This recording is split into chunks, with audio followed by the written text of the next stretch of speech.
What's up you guys, Justin Revis here, wanting to give you a really quick update on my switch from Panasonic G85, G7, GH4 over to Sony, specifically the a6500. I shot my first video yesterday with this, and I was getting some questions about what I thought about this and what I thought about that and all these kinds of things. I'm hoping to just kind of give you a day one update and maybe continue to walk through it. But how about that title?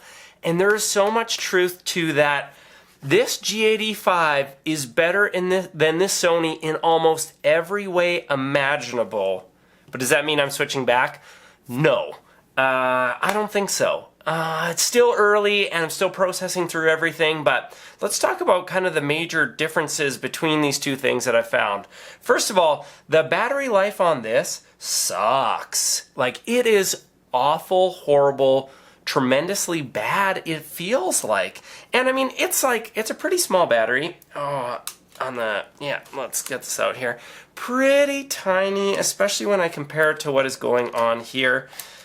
Yeah, like, it's gonna be tough for you guys to see, but yeah, this one's like probably 50% bigger if we're just looking at that. And when we look at 7.2, yeah, this is a much higher power battery. And what I found was very quickly my battery was draining and I was starting to freak out. And I've ordered 2 more batteries off Amazon with the double charger.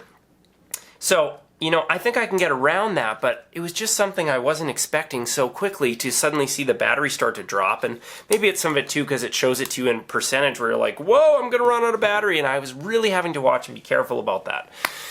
Overheating issues, that's something that these a6500s are known for. I didn't run into it until after probably a morning of an hour and a half or 2 hours of kind of off and on shooting here and there. I saw the temperature thing start to come on. Now I put it on a tripod, and so you can actually like turn it off where it won't shut itself off if it knows that it's like, or you tell it it's on a tripod because it actually gets too hot to hold.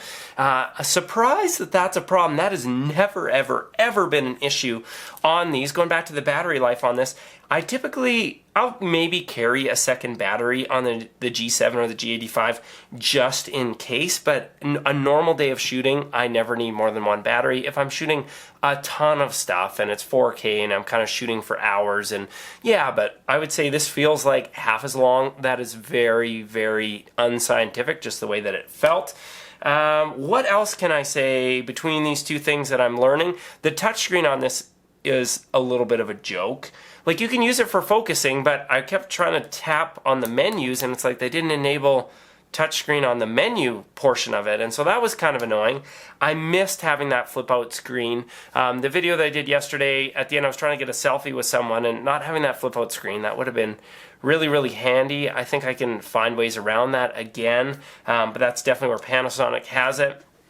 Audio wise on the Panasonic, it's a small feature, but this thing has a limiter.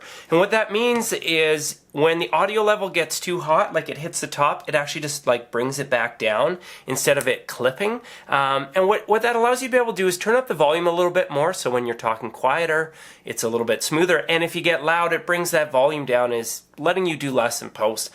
I don't think this has that. I didn't find that it had that. It seemed like my audio was kind of clipping, or I had to set it lower, and so there were some spots where I had to like make the audio a little bit louder. Not the end of the world, but you know, still something there. This one doesn't actually come with like a charger for the battery. You have to plug it in, which seems odd to me that they wouldn't include that in a, here it's $1,750 camera. Not sure what that's about. What else? The big reason why I think everybody's like, well, why wouldn't, like, are you going to switch back, or what do you? The focusing on this is so good, and it's so refreshing. Where I had this 50mm, I was shooting at 1.8, which, if you don't know what that means, like very shallow, where there'd be a lot of stuff blurry, and I could just like be on the road and point it at like a sign as we were driving by, and it would nail that focus. This thing wouldn't have really had much of a hope of that, especially not at apertures like that. And so its ability to focus, keep faces in focus, be able to shoot kind of that run and gun B-roll and just have it in focus right away was so nice. So that's the big reason why I switched, and it's close to as good as I thought. I still want to play with it a little bit more. There's so many settings and things I got to dig into to make sure it is that good. Something they talk about with this, especially when you're shooting in 4K, is that what's the rolling shutter, that's a term for it. And what that is like when lines are supposed to be straight and you're moving on this camera, they end up looking really distorted. You can see that clip rolling over the screen there. It can be pretty bad and lead to a little bit of this like jello-y motion they talk about. I didn't really run into the jello, but when I was going by that bridge there and shooting, I was like, whoa, there it is. Now, I guess if you're not shooting in 4K, or if you're shooting in 4K 30 frames per second, it's supposed to be better. That's something I want to dig into. I like shooting at 24 frames per second. Something else that I like about the Sony, better than the Panasonic, is the Sony, when you're shooting 4K at 24 frames per second, uses the whole width of the sensor. And so when you're using a super wide angle lens, you get to use the full width of it. On the Panasonic system, when you're shooting 4K, you don't get the full width of the sensor, so it's going to crop it a little bit more. So if you've got that kit 12 to 60 millimeter lens, it's actually going to feel a little bit more like 14 millimeters, I think, 15 millimeters, something like that. It's just like bringing in so you don't get the same full width. I like that that has it on here. Lenses on this are bigger, a good chunk bigger. So even though the body, I would say, seems a little bit smaller than this, when you combine it with like the ultra wide angle lens between the platforms, this ends up being a little bit bigger. I don't know, like, it's still early on. I think it's crazy how small that battery is, although I guess given the size of the body, maybe it makes sense. I'm disappointed in, yeah, that rolling shutter, that's kind of bad. I don't think for most things I'm doing that's going to be a problem every single day. I'm disappointed in the touchscreen. I wish the audio had a little bit more control over it. Some of the focusing modes and things, I'm not going to say they're bad yet because I just haven't played with them well enough. And maybe not even focusing, but the way that it decides how bright or how dark something is. I love that this has the ability, you can set the shutter speed and you can set the aperture and let the ISO do it automatically. That's not something you can do. Or there is a hack to be able to do that if you put it in the manual photo mode. And anyway, that's something that people would maybe ask about. So yeah, still like really early on.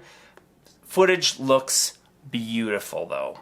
And it did here as well. It's just that this one happens to be in focus all the time, so that it's beautiful in focus footage. So you should not be disappointed if you pick the G85, and there will be lots of things where if you pick this over the G85, you'd be going, that's annoying, that's annoying, that's annoying. I'm running into a few of those things, but it's just the difference between things. Again, there's no perfect camera, just get out there and shoot. I'm going to keep updating you guys as I keep using this, and hopefully that's okay for first initial thoughts. I'm Justin Rivas, thanks for watching.